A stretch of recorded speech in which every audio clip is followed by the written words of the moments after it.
So since it's the month of um, Remembrance Day, November 11th, just a weekend and a change ago, so thought maybe uh, talk about this a bit. So as Juliana mentioned, I'm first generation immigrant from Bangladesh.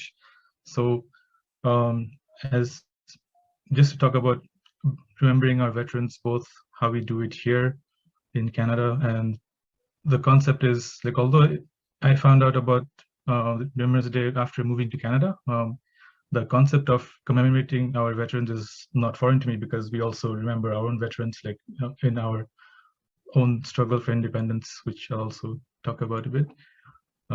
So when I came to Canada, uh, what I noticed, what I noticed that the date November 11th is coincides with the end of the First World War on the 11th hour of the 11th day in 1918, and I always used to wonder what the poppy symbolism was, which I've, based on readings and watching a lot of stuff, just found out that um, there was a Canadian Army doctor, Lieutenant Colonel John McRae, who wrote In Flanders Fields, a really touching poem about the struggles of soldiers at the front.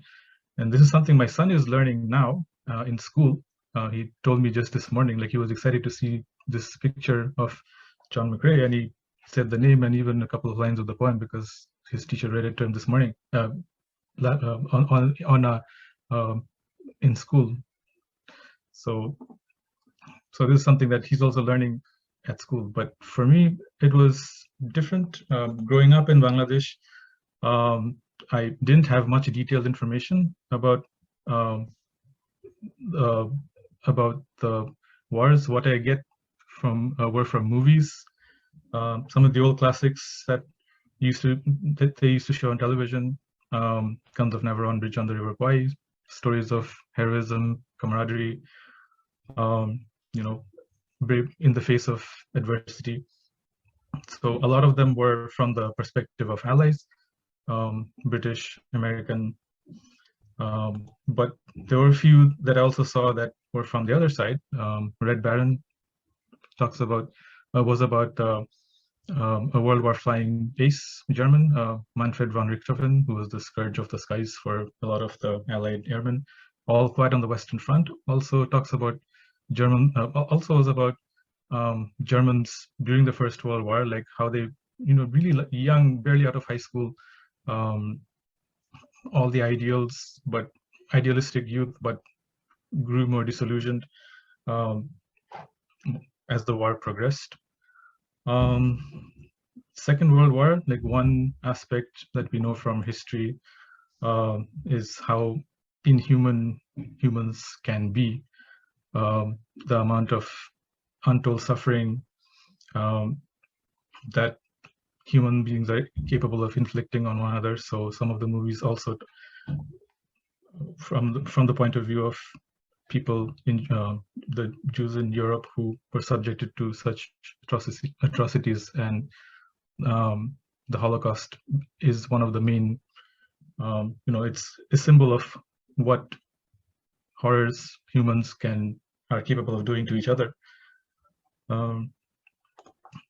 More recent war films that I've seen, sort of in the same tone as the classics, but it kind of more realistic in a sense that you have a lot of a more graphic element, like Band of Brothers, a 10-part miniseries, which I really loved. Saving Private Ryan, first 30 minutes of Normandy Landing. Like these graphic details you wouldn't see in early, the 1950s and 60s movies, but not just the graphic element of it, but also it shows the human side of soldiers, where they are also fallible. You have soldiers who, like in a rush of emotion, like killing prisoners of war and expressing all these frustration and all that. So there was a lot of human element shown in those as well. So pretty much most of what I learned about the world, about the wars in Bangladesh, were from movies and what I read outside the school curriculum. However, for us, going back to Bangladesh, where I grew up, did my high school and everything, so we knew more about our own history. So in fact, next month will mark 50 years that Bangladesh celebrates its independence. So one interesting thing is that I'm a first generation Bangladeshi. So what is Bangladesh now used to be part of Pakistan between 1947 and 1971. So my parents by birth were Pakistanis. So back in the day, it was like, so it was East Pakistan. What is Bangladesh now is East Pakistan, kind of like a country east of India. And what is now Pakistan was West Pakistan, which is west of India, which the British split up when they left in 1947. So what is Bangladesh and Pakistan now used to be part of British India until 1947. So the memorial you see over here commemorates those who fought during the War of 1971. And the faces over here are some of the, the term over here, Bishresto, it means the most valiant heroes. So these are 7 soldiers, sailors, airmen who died during the War of 1971 and who we learned about in school, in our school curriculum. And so the Bishresto, it's kind of equivalent to the Victoria Cross, so to speak, the highest military honor that one can get. So for me, I never really connected like my identity as a Bangladeshi and how, my interest in the world wars. I used to like watching a lot of the war movies and documentaries. So, which really kind of sort of collision of both worlds when I came across this documentary by BBC, Forgotten Volunteers. So the British Indian Army, so India became independent in 1947, but before that, it used to be part of the British Empire. And one fact that I found out from this documentary was that the British Indian Army comprised the largest volunteer army during the Second World War. They had 1 million Indians who signed up for the war as volunteers. And what was really touching about the documentary is that they interviewed a lot of veterans from the British Indian Army, both who settled in Britain after the war and remained in India after the war, but they were never recognized anywhere because those in Britain, they were not given the same recognition as those who were British. Those in India, they were looked upon as lackeys of the British Empire. So there were actually soldiers who were captured by Germany and Japan and converted to fight against the British. Those soldiers, those veterans were considered to be heroes because they fought for Indian independence against the British. But those who fought on the side of Britain, they were overlooked and never received pensions. On a more personal note, I found out a lot later, like this is my uncle who fought in the Punjab regiment during the Second World War, British Indian Army. I came across his memoir, which I still have with me, where he talks about his experience being, signing up for the war, the discrimination he faced as an Indian, and he fought in the Burmese and North African campaigns. So it kind of got me contextualize all the film that I've seen from the perspective of, other, non-white races, where early was, the struggles of different minority communities and indigenous population that, faced during the war. So Tuskegee Airmen, this is one where African Americans struggle, to be able to, against all odds, overcoming discrimination from white Americans to be able to fight as airmen during the Second World War. Windtalkers. This is